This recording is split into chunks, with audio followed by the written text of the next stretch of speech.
I've spent 6 years piecing this together. That's the first thing I tell people when they ask why I care so much about the Subway Ripper. Most folks in the city don't even want to think about him anymore, if they ever did. He came, he terrorized, and then he just vanished. 4 years ago, he stopped killing. But not for me. For me, it never stopped. I guess it started the same way it did for everyone else, with the footage. The first attack was so random, so horrifying, that the city couldn't look away. CCTV cameras caught everything. The Ripper pacing a nearly empty subway car late at night, hood up, hands stuffed in his pockets. A woman in her 20s was sitting alone, headphones in. She didn't even notice when he sat across from her. He watched her for 7 minutes. 7 whole minutes. The cameras don't have audio, but when he finally stood up, you could see him say something to her. She glanced up, confused. Then he lunged. The footage blurred as the train hit a dark stretch, but the brief glimpses you saw, blood, panic, her trying to fight him off. By the time the train pulled into the next station, the car was empty. Just her body, slumped in a pool of blood. The city exploded after that. Everyone was talking about it, replaying the footage like it was some grotesque movie. And then a week later, it happened again. Different train, different victim, same hooded figure, same calm pacing before the attack. No witnesses, no clues, no motive. I remember when they found the third body. That's when I started paying attention. Not because I wanted to, but because I couldn't help it. The Ripper didn't stick to a pattern. His victims were random. Men, women, young, old. The only common thread was that they were alone, vulnerable. By the 5th victim, I was glued to every news report, every press conference. I read every article, watched every grainy surveillance clip.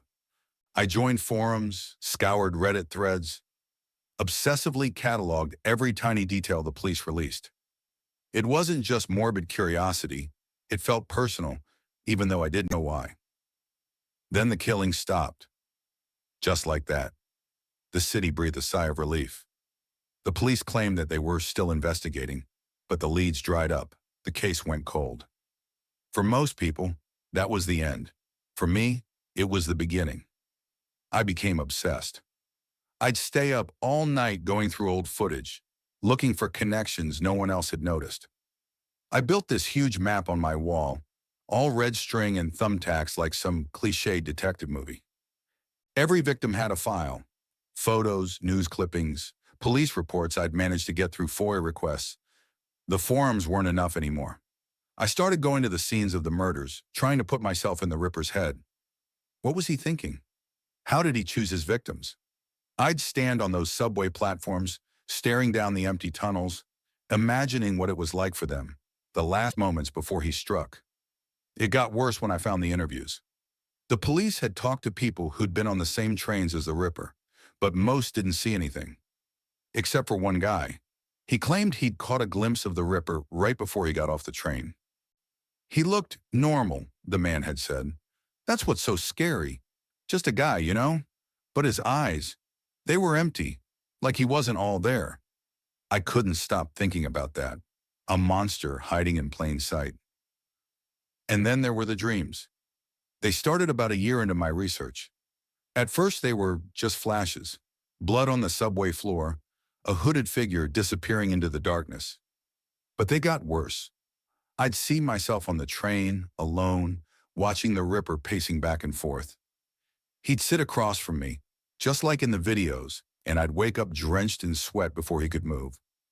But the scariest part, sometimes in the dream, I was the one pacing. I don't know when I started losing time. It was little things at first, forgetting what day it was, losing track of conversations. Then I started finding things I didn't remember buying. A pair of gloves, a hoodie, train tickets for lines I didn't usually ride. One night I woke up to find my shoes caked in dirt. I hadn't left the apartment all day, or at least I thought I hadn't. I told myself it was the stress, the lack of sleep. I mean, I wasn't crazy. I was trying to catch the Ripper and not become him. But then I found the knife. It was in my closet, wrapped in an old towel. The blade was clean, but the handle, there was something dried on it, something dark. I stared at it for what felt like hours, my mind racing. I tried to convince myself it wasn't mine. Maybe I'd bought it for protection and forgot. Maybe someone planted it. But deep down I knew. The police never caught the subway ripper. But I did. It's me. At least that's what they keep telling me here. The doctors, the nurses, the cops who show up sometimes to check in. They say I confessed, that I turned myself in after the last victim, that I led them to the knife, the gloves, the hoodie. They say I described details about the murders that were never released to the public. I don't remember any of it. Most days I still think I'm innocent, that I'm being set up, that the real killer is out there, laughing while I rot in this padded cell. But then I'll have a moment, a flash of something. Blood on my hands, the weight of the knife, the sound of a train screeching to a halt as I step off, leaving someone behind. Maybe it's all in my head. Maybe it's not. All I know is, when the lights go out at night, I can see him, the Ripper. He's standing in the corner of my room, hood up, hands stuffed in his pockets, watching me, waiting. And sometimes when I close my eyes, I swear I can feel him pacing. The recording. Part 1. The trigger. The rain pounded on the city streets as Detective Elliot Grayson sat hunched over his desk in the precinct. The dim light of his desk lamp illuminated a corkboard crowded with photographs, maps, and newspaper clippings. A red thread connected them all. 5 missing persons cases spanning the last 3 years. Each victim had vanished without a trace, and now Samantha Cross was the latest addition to the board. Elliot rubbed his temples, fatigue etched into his features. His partner, Maria Lopez, entered the room carrying 2 steaming cups of coffee. She placed one in front of him with a small smile. "You look like you haven't slept in days," she said. "I haven't," Elliot replied without looking up. His eyes were fixed on a grainy security camera, still of Samantha entering a subway station. The timestamp showed it was the last time she was seen alive. Maria sat across from him, flipping through the case file. "You've been working this angle for months, Elliot. What makes Samantha different?" Elliot finally looked up. "Her family received a recording 2 days after she disappeared," he said, pulling a small recorder from his drawer. He pressed play. The recording began with silence, followed by a faint, haunting voice. "If you're listening to this, I want you to know I'm still alive, but I don't know for how much longer." Samantha's voice cracked with fear. The background was filled with unidentifiable mechanical noises, grinding, whirring, like a factory out of sync. Then came the most chilling part, Samantha's whisper, "He's always watching." Maria's face tightened. "Have we traced it?" Elliot shook his head. "Burner phone. The file was emailed to her brother. No fingerprints, no traceable metadata." Maria leaned back in her chair, her mind racing. "So whoever this guy is, he's careful. He doesn't just grab people off the street. He's got a method, a system, and he likes to play games," Elliot added grimly. Their conversation was interrupted by Captain Richard Banks stepping into the room. "Grayson, Lopez," he barked. "We've got something new on Cross. Another recording just came in." Part 2. The clues unfold. The second recording was even more unsettling. Samantha's voice was weaker this time, her breathing labored. "He's making me listen," she said, her words broken by sobs. "To the others. He plays their screams. They're begging. He says I'm next." As Elliot and Maria listened, the room seemed to grow colder. The mechanical noises in the background were louder now, more distinct. Maria picked up on something unusual. "Wait, rewind that part," she said, leaning closer. Elliot rewound the tape and Maria closed her eyes, concentrating. "That's not just machinery," she said. "There's something rhythmic about it, almost like music." Elliot frowned. "Music?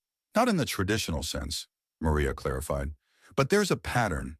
We need an audio engineer to break this down." Elliot's mind was already racing. The killer, or artist, as Elliot had started to think of him, was leaving a trail he wanted them to follow. The mechanical sounds, the timing of the recordings, it all felt deliberate, as though the artist was challenging them to catch him. Part 3. A lead emerges. With Captain Banks's approval, the recordings were sent to a forensic audio specialist who uncovered something chilling. The mechanical noises were from an old printing press, a model no longer in use but once popular in factories on the city's outskirts.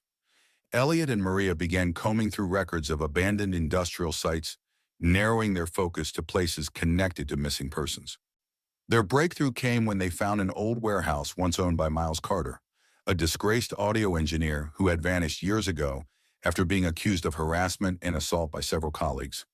Carter had a reputation for pushing boundaries, obsessed with capturing the raw essence of human emotion in his work. "Do you think he's our guy?" Maria asked as they drove to the site. Elliot nodded. "He fits the profile: control, manipulation, obsession with sound. Everything about him screams predator." Part 4. The Trap. The warehouse was a cavernous, decaying structure that seemed to breathe in the darkness. The smell of rust and mildew clung to the air as Elliot and Maria entered with flashlights and weapons drawn. The faint hum of machinery echoed in the distance. As they moved deeper into the building, they found a series of small, soundproofed rooms. Inside one, they discovered Samantha's bag, confirming she'd been there. But Samantha herself was nowhere to be found. Elliot's flashlight caught something on the wall. Audio tapes, hundreds of them, each labeled with a name. He pulled one down and played it on a nearby recorder. The screams that filled the room were gut-wrenching. "This is his gallery," Maria whispered, horrified. Suddenly, a speaker crackled to life.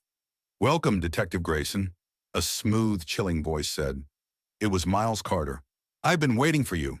Part 5. The Confrontation. Carter's voice taunted them over the speakers, leading them deeper into the warehouse. "Do you know why I chose you, Grayson? Because you understand loss. You understand the need to control it, to shape it, to make sense of it."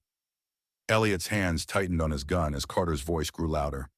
"You and I are the same, detective, but where you see chaos, I see art." They finally found Carter in a control room, surrounded by monitors and recording equipment. He was calm, almost welcoming, as though they were old friends. Samantha was strapped to a chair behind him, unconscious but alive. Elliot aimed his gun. "Step away from her," Carter smirked. "Or what? You'll shoot me? And lose the only chance you have of saving her?" Before Elliot could respond, Maria moved swiftly, firing a shot that shattered Carter's equipment. The distraction gave Elliot enough time to rush forward, tackling Carter to the ground. A struggle ensued, but Elliot's rage overpowered Carter's cunning. Part 6. The Aftermath. Samantha was rescued, though her physical and emotional scars would take years to heal. Carter was arrested, but he left behind a chilling legacy, recordings of over 20 victims, most of whom would never be found. For Elliot, the case was both a victory and a wake-up call. As he sat in his apartment days later, he played the last recording Carter had made, one meant for him. "You'll never escape the guilt, detective," Carter's voice said. "But perhaps that's what makes you interesting." Elliot turned off the tape, staring into the darkness. For the first time in years, he picked up the phone and called his mother. He realized that while he couldn't erase the past, he could choose to confront it, and maybe, just maybe, find a way to move forward. Whispering Walls. Part 1. The House of Secrets. The farmhouse loomed in the distance, dark and brooding against the fading light of the afternoon. Emma could almost feel its weight pressing on her chest, a heavy silence that clung to the air. Her new home, her parents had called it, a new beginning. But to Emma, it felt more like a tomb, empty and forgotten, left to rot in the wilderness. "Come on, honey, help with the boxes," her mom, Mary Ann, called from the front porch, her voice strained but hopeful. Emma didn't move. She stood frozen at the edge of the driveway, staring at the house. There was something off about it.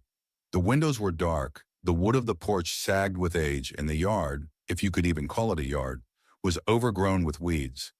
It felt like the house was watching her, waiting for something. A chill swept through her as the wind whistled through the trees, sending a shiver down her spine.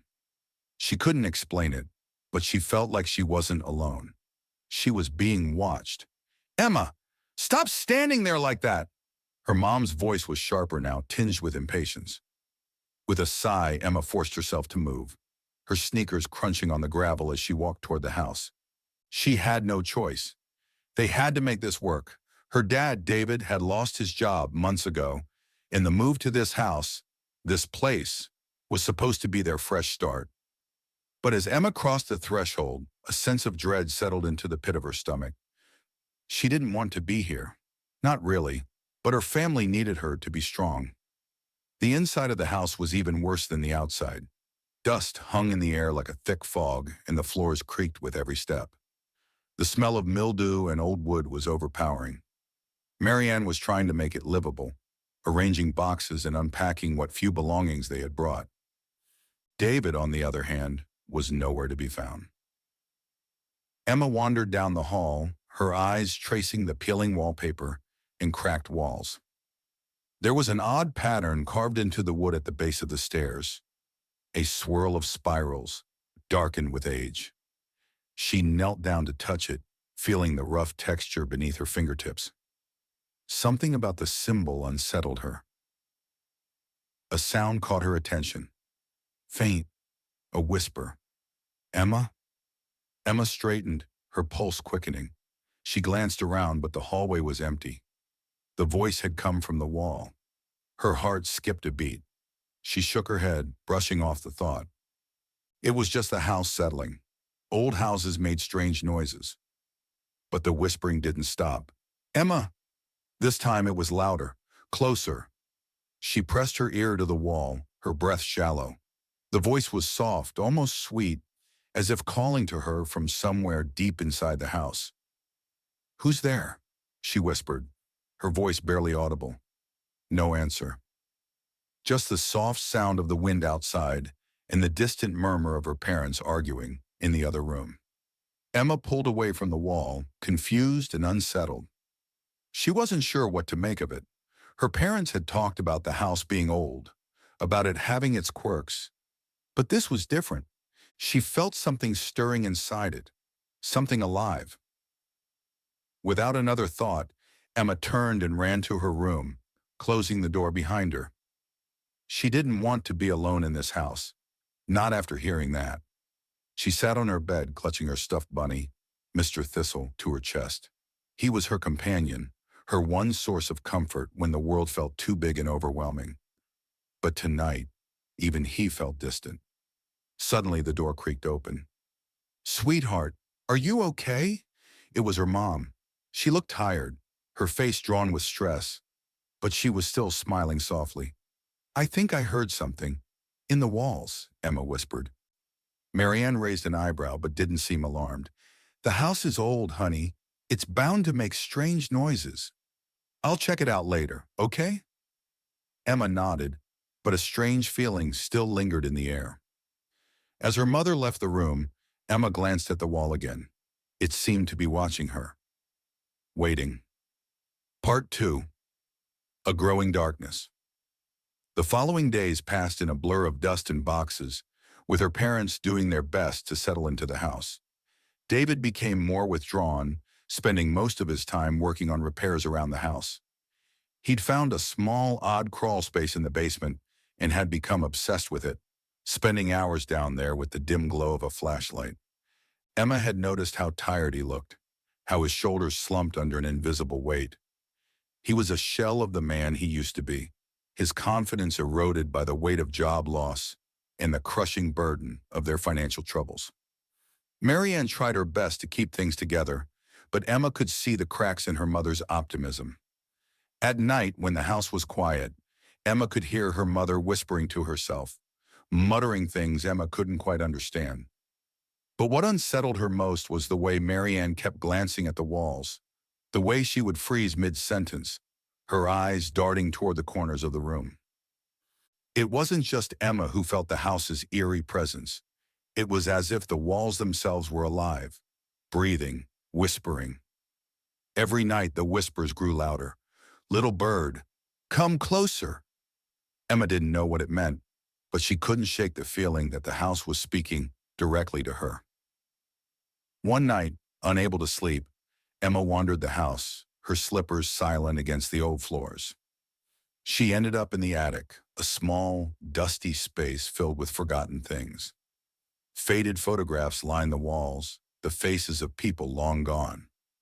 Boxes of old clothes, toys, and relics from another time were piled haphazardly in the corner. And then, in the farthest corner of the attic, she found it. A wooden door, half hidden behind a stack of crates. The whispers, growing louder than ever, urged her forward. "Little bird, you're so close now." Emma pushed against the door. It creaked open, revealing a narrow, dark hallway. The air was thick, stifling, and the temperature dropped several degrees as she stepped into the space. The whispers were almost deafening now. "Come, join us."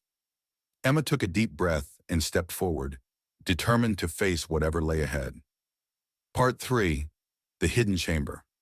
As Emma ventured deeper into the hallway, the whispers seemed to swirl around her, a symphony of voices layered over one another, each one a faint echo of someone long gone. The dim light from the attic creaked overhead, casting long, shifting shadows along the walls. The temperature dropped, making her breath visible in the air as she continued forward, her heart pounding in her chest. The hallway seemed endless, as if it stretched on forever. The further she walked, the darker and colder it became. The whispers felt more desperate, urging her to move faster, to find what they wanted. She glanced behind her, just a long, empty corridor, but something in the back of her mind told her that if she turned around now, she might never leave this place. The floorboards creaked underfoot, but there was no turning back. Not now. Something in her gut told her that the answers she sought were just ahead. And just as the tension reached its peak, Emma's fingers brushed against something cold and hard. She froze. A door. But this wasn't like any door she had seen in the house before. It was smaller, narrower, hidden behind layers of dust and cobwebs. She ran her hand over the rough wood, tracing the grooves, the strange symbols carved into it. The same spirals she had seen on the walls earlier. A chill swept through her as she realized that this was no ordinary door. It was a portal to something dark. Emma hesitated for only a moment before she gently pushed against the door.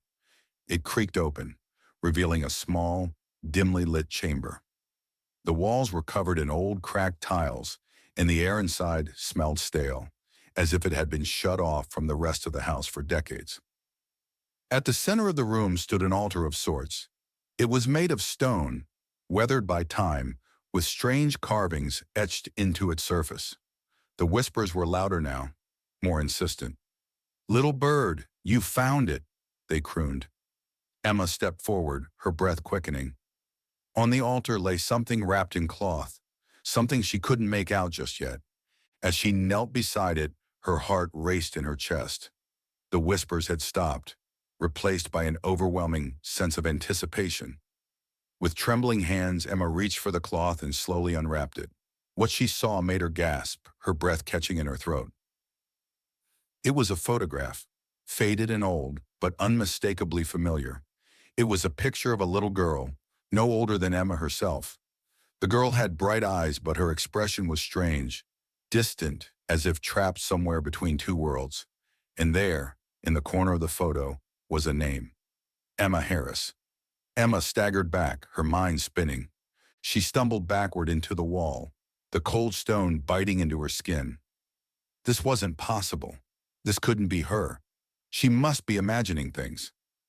She wiped her eyes, trying to make sense of the surreal image before her. But the whispers were coming again, louder, more frantic. "She was once like you," they hissed. "She was chosen, and now so are you." A cold hand grasped her shoulder. Emma screamed, spinning around, but there was nothing there, nothing but darkness. Her heart thudded in her chest as she heard a soft, sing-song voice coming from behind her. "You found what you weren't meant to find, little bird." Emma whipped around, her pulse racing. It was Mr. Scratch. He stood at the doorway, his pale face more twisted than she remembered. His wild, unkempt hair framed his face like a halo of madness, and his eyes glimmered with an unsettling hunger. His thin frame leaned against the doorway as if he had been waiting for this moment. "You've disturbed the peace of the house, my dear," he continued, his voice low and almost musical. "The house demands its due, and you, little bird, are just what it needs." Emma took a step back, her breath shallow. "No, I don't belong here. I want to leave." Mr. Scratch's lips curled into a grin, but it wasn't a smile. It was a twisted expression of something far darker. "Oh, but you do belong here. You always have. The house chose you just as it chose the others before you. You're special, Emma. You're its chosen one." A shiver ran down Emma's spine. She clenched her fists at her sides, trying to steady herself. The walls seemed to groan in agreement, their whispered voices rising to a crescendo as if in celebration. "I won't be like the others," Emma said, her voice quivering but strong. "I'll stop you." Mr. Scratch tilted his head, considering her words. "You think you can stop the house? The house that has lived for centuries? It cannot be stopped, little bird. You are just a pawn in its game." Before Emma could react, the ground beneath her feet trembled, and the walls seemed to shift, moving closer as if the house was breathing in time with her pulse. The chamber began to close in around her, the walls narrowing like the walls of a trap. "No!" Emma cried, backing away. But the room was shrinking, the air growing colder and more suffocating with each passing second. Then, just as she felt the walls close in on her, she remembered something. Something Mr. Scratch had told her. The riddles, the symbols, the way the house seemed to respond to her thoughts. Perhaps there was a way out. Think! Think! Emma looked around, her mind racing. She spotted a small, intricate symbol etched into the wall near the altar. It was the same symbol that had appeared on the walls of the hallway, the same spiral, the same pattern.